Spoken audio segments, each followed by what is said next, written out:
O conflito entre Rússia e Ucrânia já influencia em diversas áreas da vida humana no mundo, principalmente no que se refere à economia. O preço dos produtos praticamente dobrou nos países onde o poder de compra das pessoas caiu vertiginosamente, como mostra todos os dias o noticiário internacional. No Brasil, os itens mais afetados foram a gasolina e o gás de cozinha. O economista Hermano Caixeta Ibrahim analisa a situação. Bem, o mercado de combustíveis, né, de petróleo, de diesel, de gasolina, ele é um mercado mundial, né? Então tem vários produtores, vários consumidores, mas é um setor muito oligopolizado. E o que isso significa? Significa que poucas empresas e países coordenam a produção, né, comandam a produção de grande parte da produção de petróleo, gasolina, diesel, né, e seus derivados, no caso o petróleo, gasolina, diesel e também o gás de cozinha aqui no Brasil. Esse mercado mundial, né, ele é sujeito aos acontecimentos mundiais. Então a gente teve recentemente o episódio de um cargueiro que encalhou ali no canal de Suez.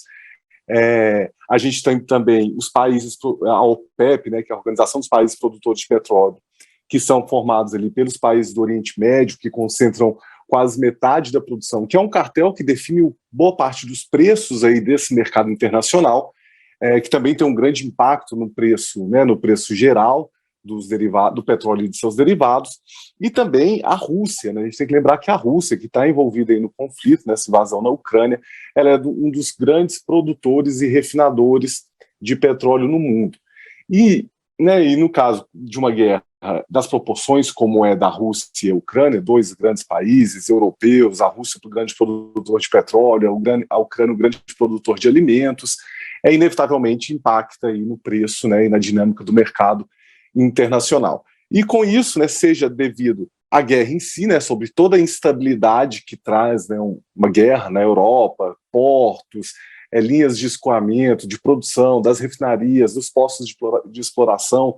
Além de toda essa questão, tem também os embargos econômicos, né, que os países do Ocidente, principalmente a Europa e os Estados Unidos, estão levantando contra a Rússia, que acaba travando esse mercado de um dos principais produtores de petróleo e seus derivados, que é a Rússia. Então, com isso, né, a oferta diminui, né, a Rússia ela é limitada na sua possibilidade de fazer negócios em torno do petróleo e dos seus derivados, que faz que a oferta diminua e o preço aumenta, né? Então aumenta nesse mercado internacional, que é um preço que acompanha aí para a gente a variação do dólar, né?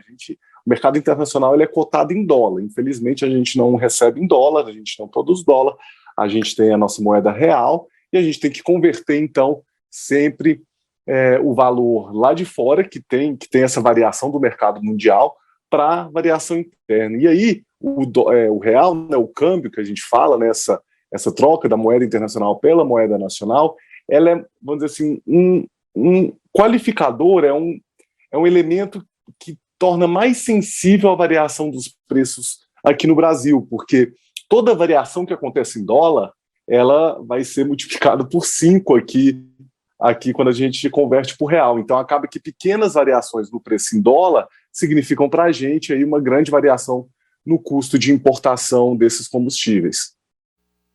Na análise de Hermano Caixeta, o presidente Jair Bolsonaro não possuiu influência na política externa dos preços. No entanto, as tratativas internas da economia são de maior parte por influência dos membros do governo brasileiro. O Bolsonaro ele não controla os preços internacionais, mas ele é, ao fim e ao cabo, quem decide os rumos da Petrobras como presidente da República, através da indicação do presidente. E a Petrobras, ela tem a capacidade de influenciar no preço do combustível brasileiro. Alguns anos atrás, o então Partido dos Trabalhadores utilizava-se da Petrobras para segurar o preço do combustível. Isso gerou, inclusive, prejuízos, queda no valor das ações da Petrobras. Então, tem os prós e tem os contras.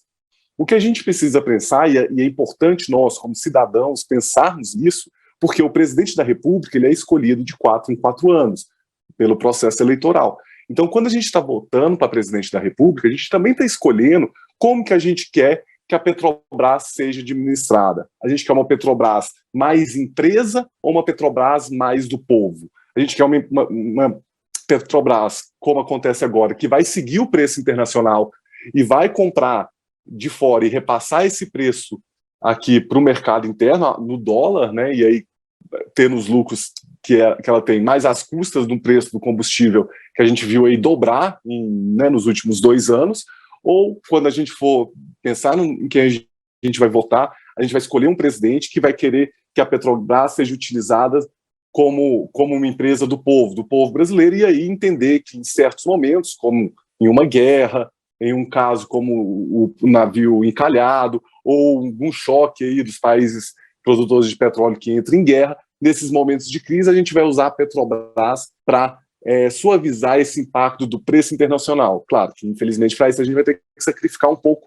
o papel de empresa, né, da Petrobras e focar no papel social e estratégico que ela, como responsável por mais de 80% da produção e refino de petróleo no Brasil, a gente pode utilizar ela aí para o nosso benefício.